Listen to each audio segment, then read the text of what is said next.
Tyler, that's me, and I do work for Weekly Metal Reviews, which is a YouTube channel, and today my work is going to be on Nile's latest record, At the Gates of Sethu.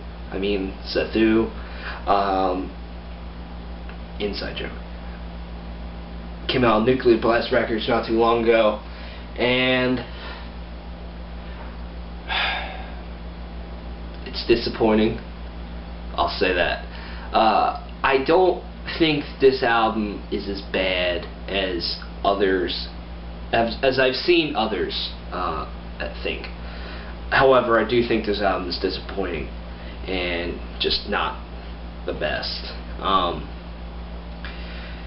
There's many problems with this record that I thought, and it pains me to say because I really was excited for Nile's new album. Their latest album, or not the latest now, but the one before this one, Those Whom the Gods Detest, was an amazing album. That album got me into Nile, and then I checked out their past works, Phallic, Annihilation of the Wicked, amazing albums, and those records, past records, are just awesome. Like, Nile is such a unique death metal band that just have a lot going for them, and I was really excited. I was like, damn, Nile's new album, they have a new album coming out, this is going to be awesome, it's going to be big, it's going to be heavy, and it turned out to just be bleh. I'm going to start by just talking about the guitar, and I think that's the guitar kind of also goes along with the production, and those two things just really kind of hold this album back. And the guitar is just not full, it's not big, it's not powerful, it's not heavy, it's not disgusting, it's not just in your face like past Nile albums were. Like the past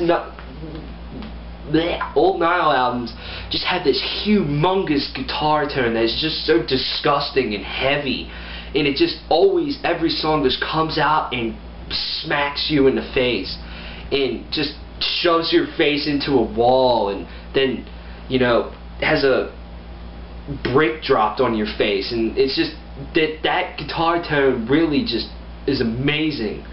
And this album's just like, where did it go?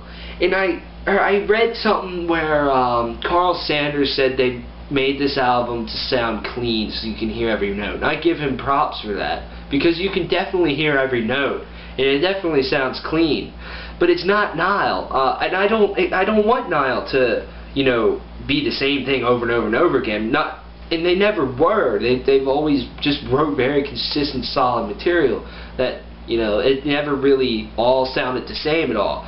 And I just think that changing their sound just wasn't the right thing. The guitar tone is just very, there's nothing to it, and it's just clean, and that's it. It's not heavy, there's no ass behind it. It's very much just it's like a paper clip, but it's got no weight to it. And that's one thing I love about Nile, is just that amazing, thick, just dirty, dark guitar tone, and it's gone on this album for pretty much through the whole thing, and that's just But the guitar work isn't bad.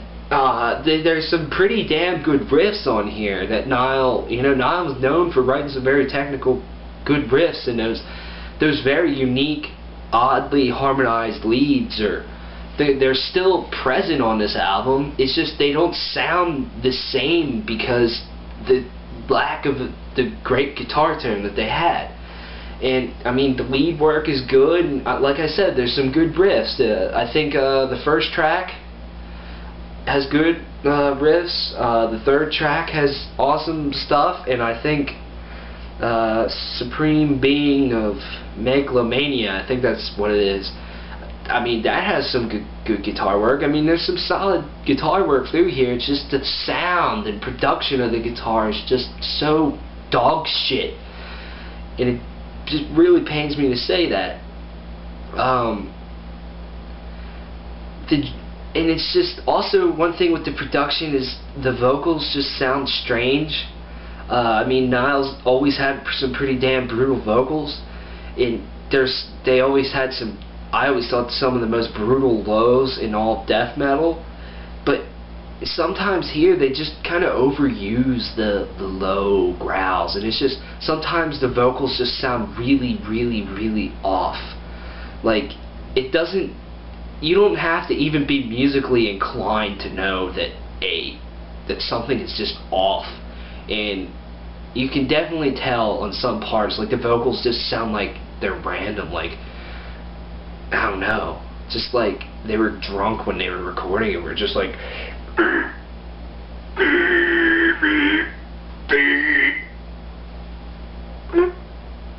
I probably just look retarded right now, but I hope you get my point after me doing that. It's just, I'm not a big fan of the vocal work on this album. It's just, eh. The clean vocals are cool. I thought that was a very nice touch. If they could have just fixed up some of the vocals and added the clean vocals, I mean, that's cool. I think the first track they released, The Fiend of something, Magic something, I don't know. I forget what it's called. Sorry. I like the clean vocals in that track. That's something that's just really surprised me. But like I said, the guitar tone is just strange, and I just don't like it. That's basically the thing that holds me back and really liking this album. The drumming is good. I mean, it's death metal, it's Nile, but the kick drum is so damn loud in the mix, and that's just, sometimes it's really annoying, especially with a band like this that uses a lot of double bass. It's just like, come on, like who actually thought that was gonna sound good? It kind of reminds me of, this might be a dumb comparison to some, I don't care what your opinion on this band is, but it kind of reminds me of Metallica's and Justice for All. Like, the kick drum on that is so loud and very prominent, and that's kind of what I feel like it is on here, and it's just, it just kind of bothers me. But I mean, this album isn't horrible. I mean, I listened to it and I was like, this is flawed, but it's not horrible. I mean, it's tolerable. Nile, they've written so much good albums, so many good albums, pardon me, and it's just, they have a lot to live up to with every album, because they just get better and better with every release, almost. And it's just, this is just a disappointing release, and I hope that their next album that they release in the future isn't At the Gates of Sethu. I hope it's a lot better. I hope they bring back their old sound. I hope they don't continue down this path, because that's just gonna suck, and I'm gonna cry. I mean, people have their opinions on this album. If you think it's bad, that's cool. If you love this album, power to you, brother. If you think this album's okay, more power to you, brother. I personally just think this album's just okay. It's nothing that really blew my socks off, and it's kind of my disappointment of the year so far in 2012. It's disappointing because almost every single release that I've listened to that came out this year has just been awesome. And this year's just been insane for metal music, and this is just I expected this album to be just another great album, and it's just, bleh. I'm gonna have to give this about a 6.75, leaning to a 7, maybe if I feel generous and I'm not in a pissed off mood and I'm feeling happy. That's just me. Let me know what you think of this album. Weekly Metal Reviews. I'm Tyler. Check out Nile's At the Gates of Sethu. See what you think of it. Bye.